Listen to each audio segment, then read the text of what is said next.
boy Tyler_TCG back yet again. Welcome to the last round, round 4 of locals, and today we have two Titans going on. We have Mark Solis versus Zach Butler, two of the best locals players around, and let's get right into the match. We have Mark playing Ishizu Tearlament, and Zach is back on and again playing Dracoslayers. So we should be in for a very, very, very exciting match today, guys. I don't know who won the die roll because I guess they started the camera a little late. It looks like Zach did. He's going to start with Dynamite's Charge to be able to add a copy of Dynamite Knight, the Dracoslayer from the deck to hand, because it does count as a Dynamite card. That's what I love about all these new Dracoslayer cards. They count for their own in archetypes, like Magic Pegasus is a Magic Spectre card, Ignis Phoenix is an Ignite card, and Dynamite is a Dynamite card. Very, very fun. And Dynamite Charge is an insane card to recur value, and Zach just passed his turn there, so his hand was obviously not that great. He could have drawn a couple of Bestial monsters. I think I saw Triple Tax Talon in his hand, so Mark's going to start his turn off by activating Keldo, discard a Kelbeck. So now he'll be able to search, and then both players will mill 5. Zach's just getting ready his mill 5 there, because he obviously doesn't have a response here. And then we are going to mill Necro Valley, Harmonizing Magician, 2 copies of Harmonizing Magician, looks like Dynamite, and Ignis Phoenix. So definitely unfortunate. So, and then we see Mark mill 2 Bestials, that's Sheeran and Hofness, and another Keldo for a graveyard shuffle. So we see two tier monsters hit there, very, very good. So now I think Mark is procking. Actually, no, that's a tier monster. I thought it was a Sorneer. So it looks like Mark's now going to proc. No, it was a Sorneer. So it's just a Hofness he hit then. Okay.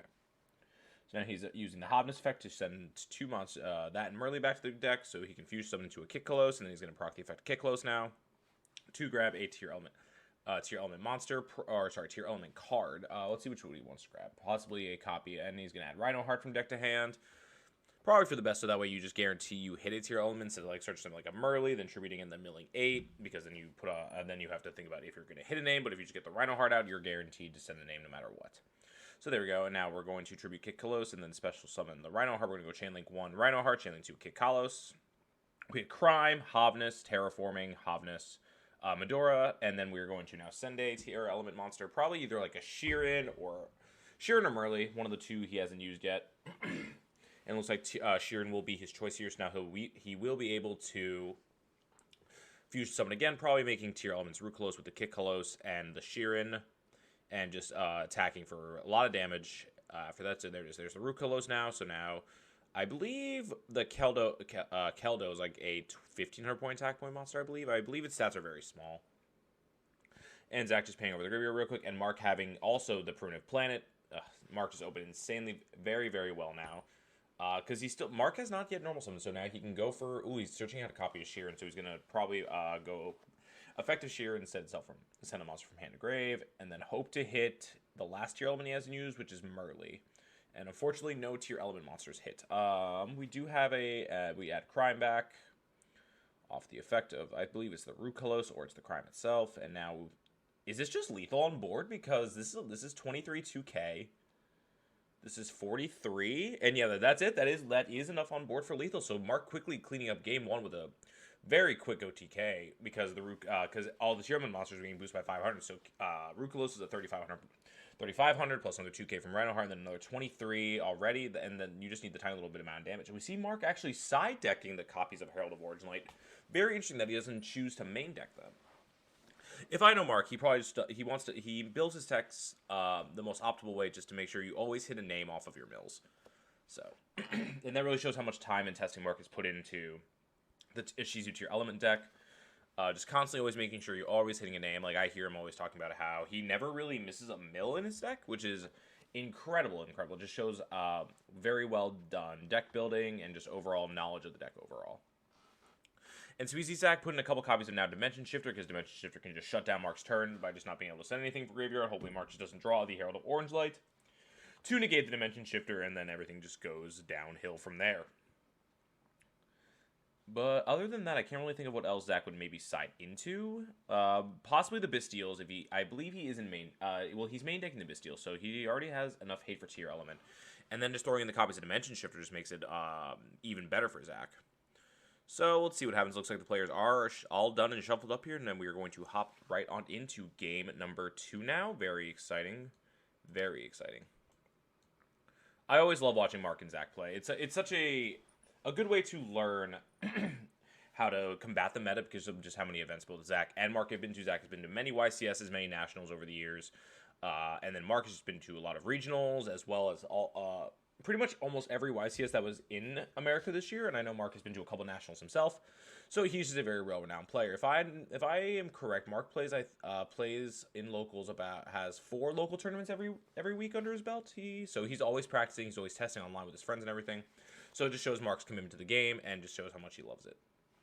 All right, so the duels are all shuffled up, and I'm assuming Zach might opt to go second since he's main decking Dimension Shifter. Sorry, not main deck. Since he just put in Dimension Shifter. It wouldn't surprise me if he makes Mark go first to just drop Dimension Shifter. Oh, he did draw the Herald of the Orange. Mark did draw Herald of the Orange Light, but I did not see any Ishizu cards in his hand. So let's see what happens here. I see Zach drew Majesty's Pegasus, which is a really good start. All right, so we activate Majesty's Pegasus here, and then we activate a second. Ooh, opening 2 copies of Majesty's Pegasus is always so rough, guys. I hate opening 2 copies of it because if it gets negated, then you just have 2/2 scales, and you're kind of just pretty much playing with fire and hoping that it works out. So now we're going to see Zach opt to search using the effect of Majesty's Pegasus to grab any Dracoslayer from the deck, and then optional pop, which we are definitely going to do. We definitely want to pop something in our scale and just get to free it up. But Zach doesn't look too happy with his opening hand. He could have possibly bricked. Because that's why I just feel that's why he's taking so long to figure out what he wants to do. So he's adding Luster Pendulum to Dracoslayer now, popping the Majesty's Pegasus in the scale. And we'll see what he wants to do now. I think he opened the Odd Eyes Arc. Oh, he did open the Arc Pendulum Dragon. That is unfortunate for Zach that he opened the Odd Eyes Arc Pendulum Dragon going into this game. I mean, you can definitely scale up the Odd Eyes Arc Pendulum, then Pendulum Summon 2, but then, like, you've burned your Pendulum Summon, which is something you definitely don't want to do when you're playing this deck. Burning the Pendulum Summon here is so rough just to get any form of advantage. So we're going to Pendulum Summon 1, 2, 3. We have Majesty Pegasus plus Purple Poison Magician and Luster Pendulum Dracoslayer. He's now going to proc the effect of the Majesty's Pegasus to search out a field spell from deck to hand. I think in this instance you need to grab Necro Valley and just end on a Abyss Dweller pass. Yep, there we go. So we see the Necro Valley being added here. Now Zach has to discard 1 card from hand. And then I can either see him making the Ignister Prominence here or just making Abyss Dweller pass. Because I think that's a Bestial in his hand as well. And Zach did forget to discard a card. No, he did not forget to discard a card. He discarded the Druid's Worm, so now he's going to Synchro Summon for 8 now. Into Ignister Prominence, goes Ignister Prominence effect now. To Special Summon a Dracoslayer from the deck. So we're going to see which Dracoslayer he wants to add here. Probably you just go for any Dracoslayer at this point because you already burned your Pendulum Summon, so there's not really anything helping you stay in the game or anything. Like, you just make a Abyss Dweller pass, and there's no point in making Beyond the Pendulum right now and then locking yourself out of monster effects and everything, so just making a simple Abyss Dweller passing just seems to be the best play that you can do in this scenario. And I don't really know what else Zach could be thinking about. Just making... Yep, we just see him take these 2 monsters and Link Summon, actually? He is going for a Link Summon. He's going for a copy... Oh, no, he's going for the Contact Fusion Dinosaur Paladin. And then he's going to use the effect of Dynamite to add back a Dracoslayer from the face of extra deck. So in this case, I think you add back the Luster Pendulum to Dracoslayer. You either add back the Luster or the Majesty. Yeah, you add back Majesty just in case the Majesty and Scale gets cleared, and then you just activate Necro Valley, and I think you just pass turn there.